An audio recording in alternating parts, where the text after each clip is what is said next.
Good morning, Golden Corner Church. Good morning to each of you who might be visiting with us. Let me start with a sequence of questions, and I want you to just answer these questions in your mind. Answer them honestly. Do you ever wish that things were different?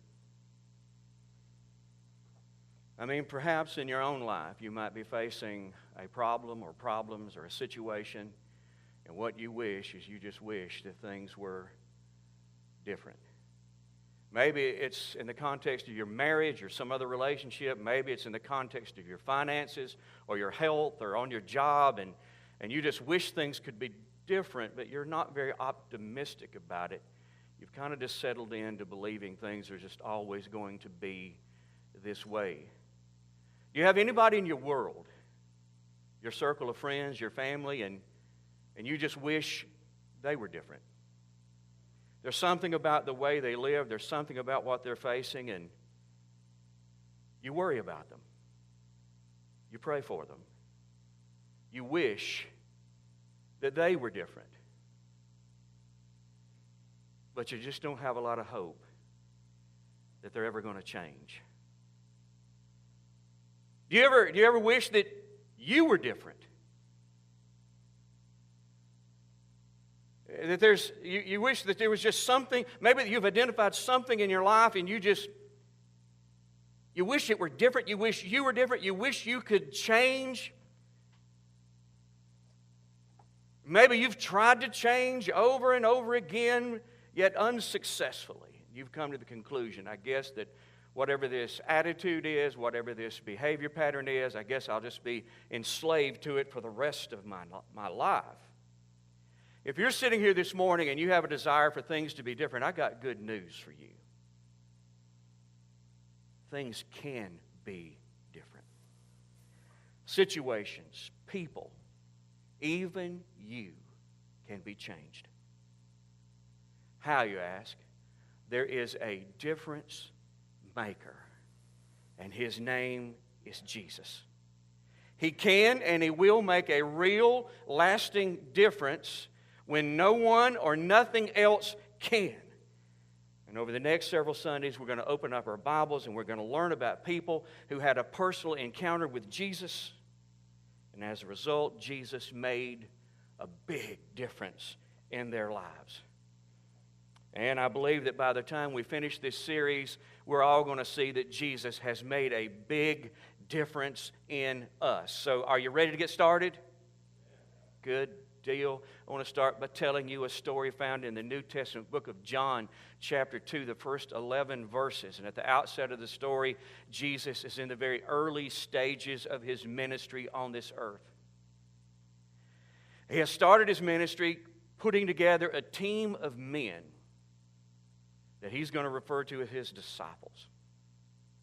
And this team of men are going to be allowed to spend a lot of personal time with Him.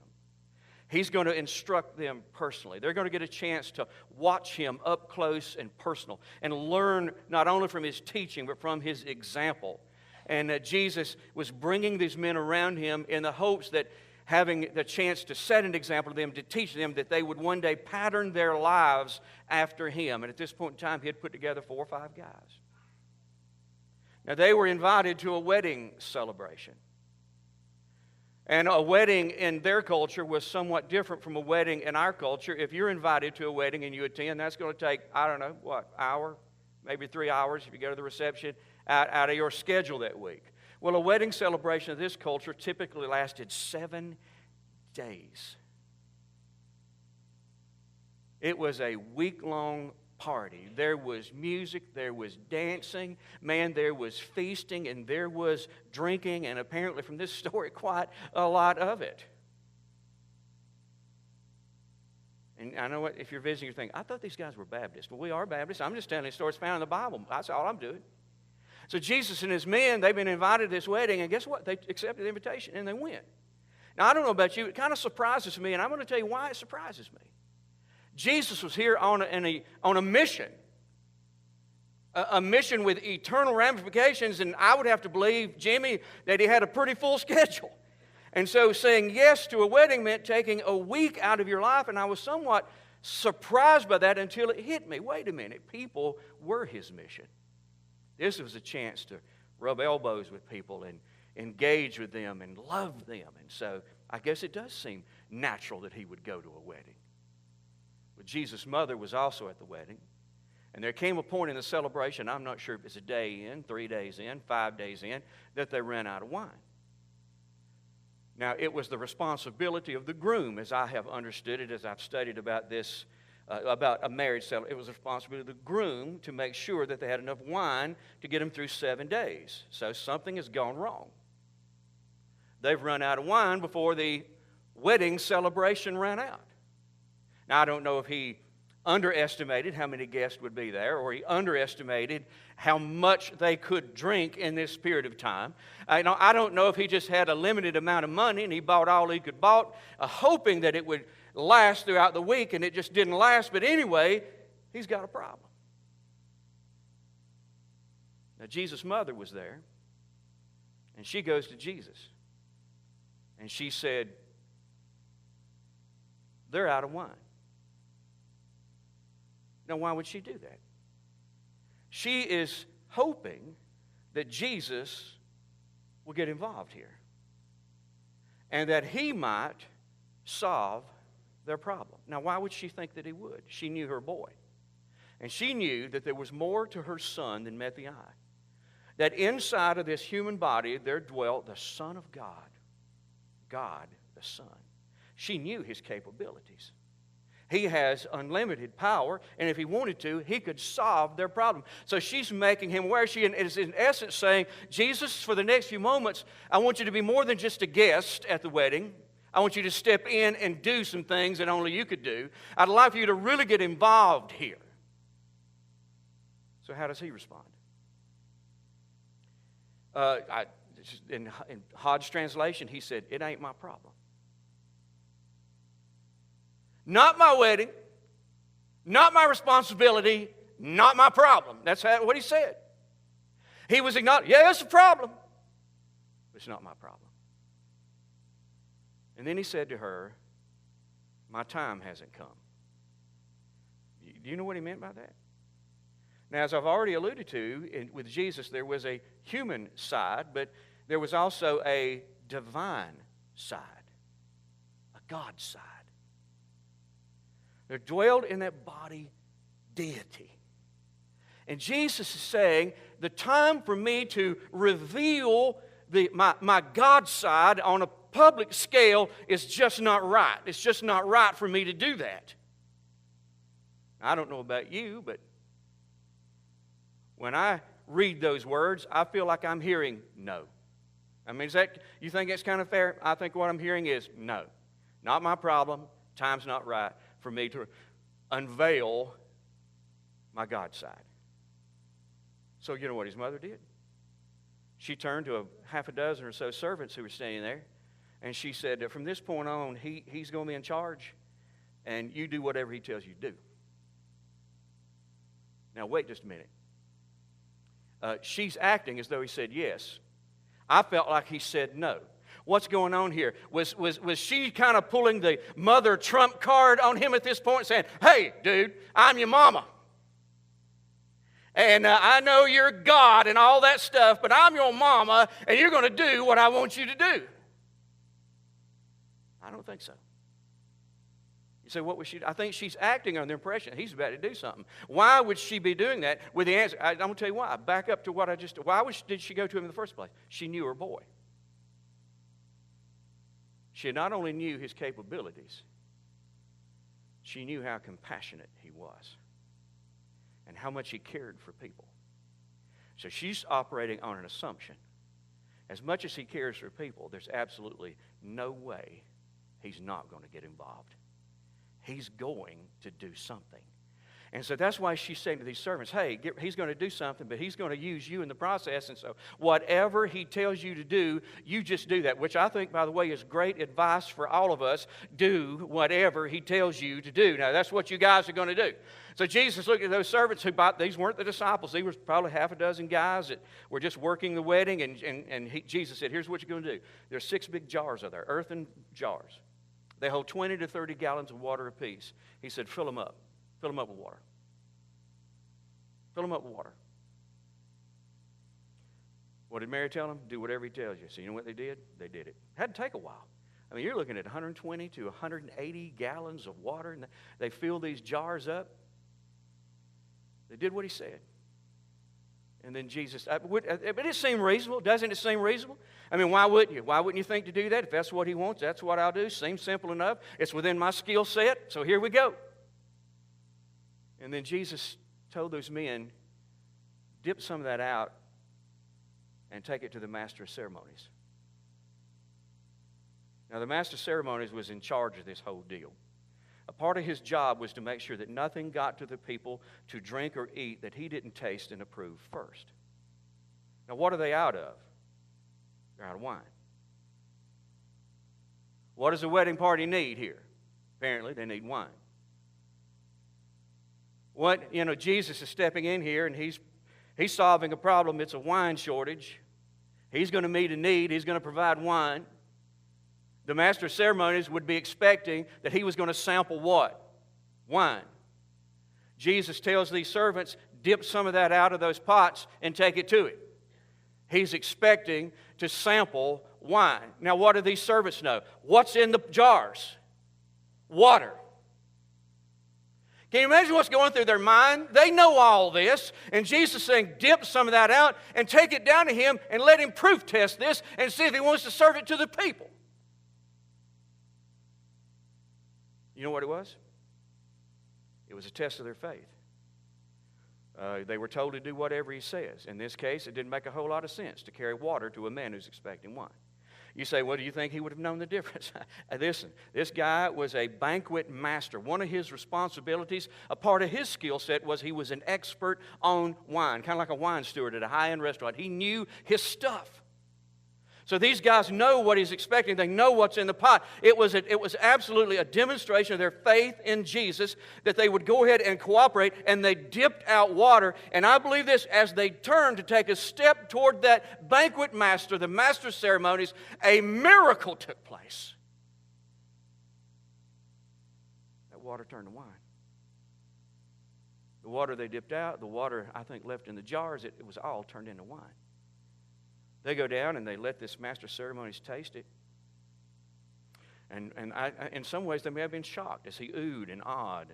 And, maybe he did the little swirl in the I don't know. You guys have seen that. Some of you guys may have done that. I don't know. My wine experience consists of Boone's Farm, T.J. Swan, and Mad Dog 2020. And no, we didn't do any of that. As a matter of fact, I don't remember much after the first 2 or 3 glasses of what we did. I can see him, he tastes it. Well, immediately he calls the groom over. And he said, you old dog, you. I can't believe what you've done. He said, most people start off with the best, and as people have had a few drinks, they move into the wine that's more diluted. And he said, you have saved the best for last. Huh? I mean, this was the really good stuff. I promise you, this groom had done what everybody else had done. He started with the best he had. He had worked his way down to the cheap stuff. I guarantee you, he did what everybody else had done. He's got to be shocked as he hears, say what? He's like, this is absolutely outstanding wine. Jesus had performed a miracle. He did. You say, what's the miracle in this? Men make wine. Jesus made wine. What's the miracle? I believe when men make wine, it requires some fruit of some sort. Am I right on that? Sugar, I think, is a part of it. Now, I know this. It takes time. It takes a lot of time. All Jesus had was water. He didn't have any time. And he not only made wine, he made better wine than men could make. It was a miracle. The Bible said it was a miraculous sign, which means there was something Jesus was trying to reveal about himself. He wanted people to see through what he had done. And it goes on to tell us this is what he wanted people to see. He wanted them to see his glory. You know what that word means? It's God's side. He wanted them to see his glory. Now, the Bible said there was a select little group of people there who actually saw his glory. Not the whole group. Everybody wasn't aware. Mary, the servants, and the disciples apparently were the only ones who were on to what had taken place. And as these disciples saw his glory, the Bible said they believed in him. Does that mean they didn't believe in him before? No. They believed in him or they wouldn't have been there. It means that after they saw his God side, they believed in him more. Now, what do we learn in this simple little story? I guess in particular, what do we learn about Jesus? I want you to get this now. You ready? Jesus is willing to make our problems his problem. And I want that to sink in real deep into your mind and into your heart. Jesus is willing to make our problems his problem. Jesus said of this wine shortage, yep, it's a problem, just not mine.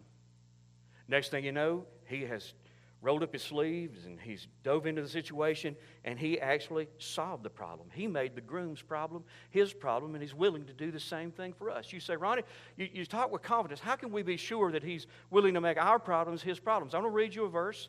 It's actually found in the New Testament book of 1 Peter chapter 5, verse number 7. Should be on that screen behind me. And this is what we are told in the Bible. Give, maybe it's not going to be up there, but you've got an idea of where it's at. 1 Peter chapter 5, verse 7. And here's what it says. Give all your worries and cares to Jesus because he cares for us. You know what that means? It means literally this. Every problem, every situation, every person who causes you any degree of concern or causes you to worry, you ought to give that problem, you ought to give that situation, you ought to give that person to Jesus and let him take care of it. Why? Why would he do that? Why in the world should we do that? Why would he want to do that? Saying, give me all your stuff. Give me all that stuff that is weighing you down, that is bothering you. Give me all those problems. Why would he do that? Well, he's very clear. He cares for us. How much does he love us? Well, we can always look at the cross and we can see that, but I think we can also look at 1 Peter chapter 5, verse 7 and understand this. Anybody that would want all of our problems so that he could handle them himself must love us a great degree. Well, I come with good news this morning. The good news is this. Jesus is willing to make all our problems his problems. I've got better news. There's no such thing as a problem too big for him. Now, as I've been preaching, some of you have been thinking to yourself, this has got to be good for some of these people here, but however, in my situation, my problems have evolved into absolute impossibilities. So what you're saying is it would take a miracle to solve your problems? I mean, kind of like somebody taking water and instantaneously turning it into a vintage wine? A miracle like that? I don't doubt that some of you are facing real impossibilities, but don't forget this. What is impossible for you is very possible for Jesus. You see, he knows what you don't know. He has what you don't have, and he can do what you can't do. Therefore, there's no problem too big for him. The good news is Jesus wants to make all our problems his problems. I'm telling you what, the better news is this. There's no such thing as a problem too big for him. And I think the best news is this. There's no such thing as a problem too small for him. Running out of wine at a marriage celebration was a problem. Jesus even admitted that. But it wasn't a big problem. It wasn't a matter of life and death. Nobody was going to be hanged. Nobody was going to be imprisoned for the rest of their natural life. It was just a snag, a little bump in the road. That's all it was. Yet Jesus was still willing to make it his problem. Here's something we got to leave here knowing about Jesus, and that is whatever concerns you concerns him.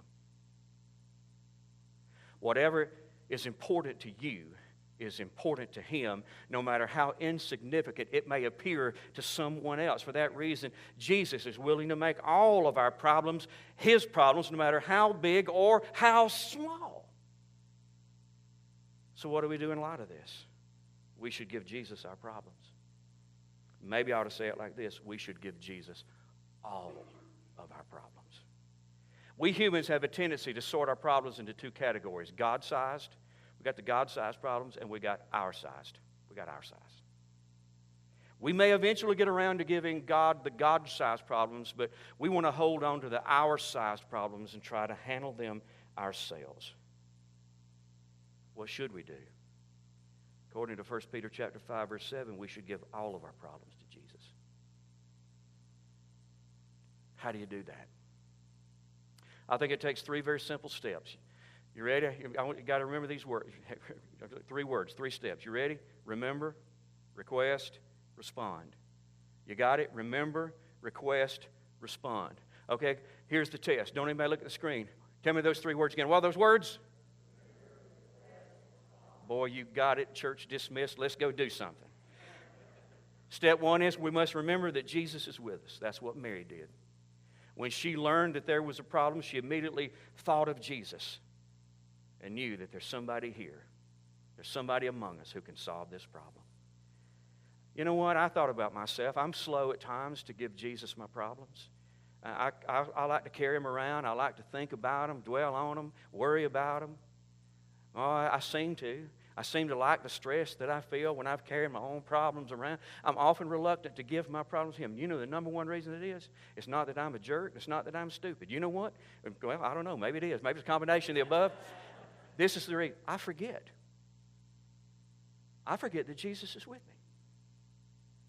I just lose sight of that, and I just assume I'm on my own. If I'm on my own, I guess I better tackle this issue by myself. I think maybe that's the number one reason we all hold on to our problems too long. You know, the Bible describes God as an ever-present help in a time of trouble. Did you catch that? Ever-present. Ever-present help in a time of trouble. Jesus is not a fair-weather friend. When times get tough, He doesn't cut and run.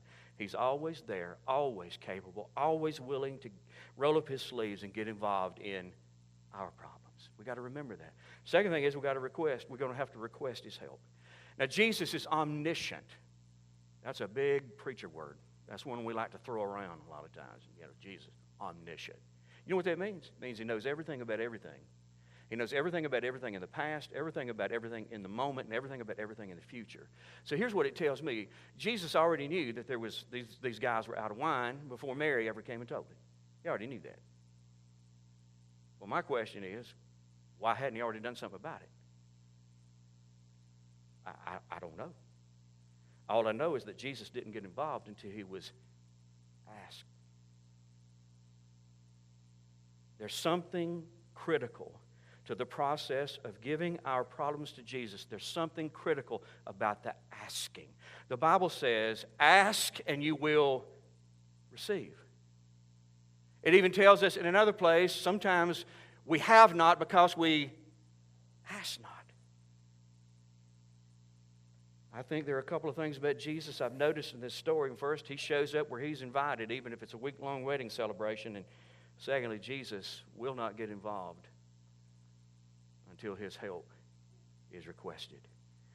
The third step is respond, and that is we must, to give our problems to Jesus, we must respond to Him obediently. When Mary realized that Jesus was about to get involved, she turned to those servants and told them, do whatever He tells you to do. Now, why would she do that? She knew a couple of things. She knew this. Jesus will not make any of our problems His until we're willing to put Him in charge of the problem. You hear me? You can't say, Jesus, I want you to I want you to solve the problem, but I'm still in charge of the problem. It doesn't work that way. She knew that if Jesus is going to make this problem His problem and offer any kind of a solution, somebody's got to put Him in charge of the problem. She also knew this, that if Jesus is going to solve this problem, He's probably going to involve people at some point in this process. Guys, I need to make sure that you understand this morning. That giving Jesus a problem will require you to put Him in charge of the problem. If the problem is in the context of your marriage, you've got to put Him in charge of your marriage. If the problem is in regard to your money, you've got to put Him in charge of your money.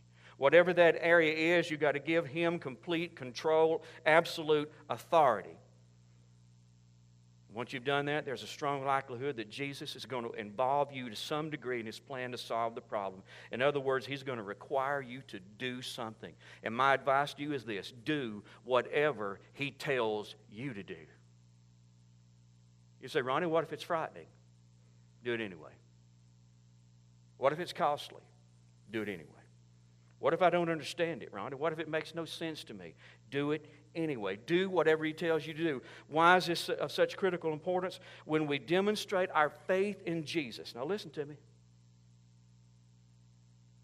When we demonstrate our faith in Jesus through acts of obedience, just like these servants in the story, Jesus releases His power and solves the problem. Jesus didn't turn water into wine, didn't perform a miracle, and didn't release His power until the faith of these servants was made known by their acts of obedience. Remember this: faith and obedience make the power pop. Jesus, to solve your problems, He's got to release His power. He's got to pop the cork on it and turn it loose. Faith demonstrated with acts of obedience will make the power pop. So you always do whatever He tells you to do. Now, Jesus is willing to make our problems His problems, so what are we going to do? We're going to give Him our problems. We're going to remember He's there. We're going to request His help, and we're going to respond in obedience to whatever He tells us to do. If we do this, what's going to happen? Jesus will make a difference. Jesus made a difference in the way this story ended. If He had not made their problem His problem, this story would have ended on a sour, negative note. Instead, it ended on a sweet, positive note. I'm telling you, that is Jesus' specialty. He loves to rewrite stories so they end differently, so they end well. So give your problems, your life, and your future to Jesus, and He's going to begin writing a new ending to your story. But Jesus not only made a difference in a marriage celebration, more importantly, Jesus made a difference in people. Only a select group was aware of the miracle Jesus performed: Mary, the servants, and the disciples. This small circle of fortunate people was given a real treat. They saw His glory. They saw His God side. And how did that affect them? They believed. Their faith in Him grew. Based on what Jesus did and what they saw in Him, they were different. When we give our problems to Jesus, He'll solve them in such a way that we see His God side. We'll see His wisdom. We'll see His faithfulness. We'll see His power. Others may not see it. The problem may have been absolutely too small or maybe too personal. And others may not see it, but we will see His glory. We will see His God side. And seeing Him, we will be different. We will be different because we encounter with the difference maker. Let's bow together for prayer.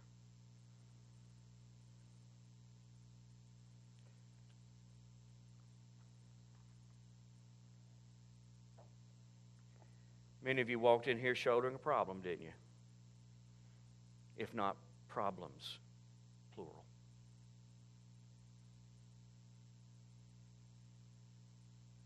You walked in here craving change, desiring change, but not very optimistic that change is on the way.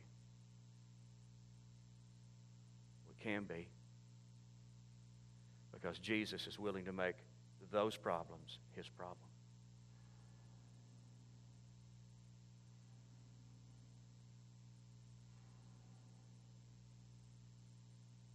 I think the next move is yours.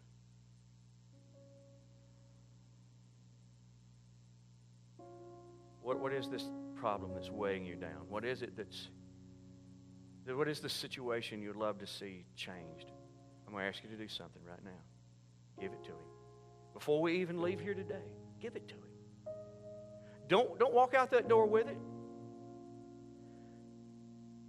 Whatever that problem is, I want you right now in the privacy of your heart and mind, just give it to Him. He's with you. He's not just there to be an onlooker and to be aware of what you're going through. He's an ever-present help. He wants to help. He wants you to let Him get involved. Tell Him right now, I'm taking my hands off. Giving this to you. And whatever you want me to do, whatever role I'm to play, I promise you I'll do it.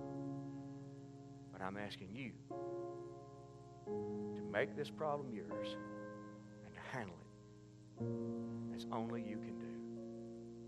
God, show me your glory. Show me your God side. Help me see you in the way you handle this.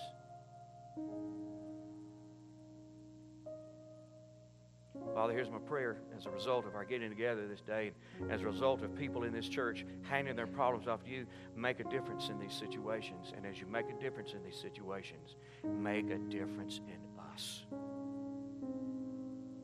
In the name of Jesus, we pray this together. Amen.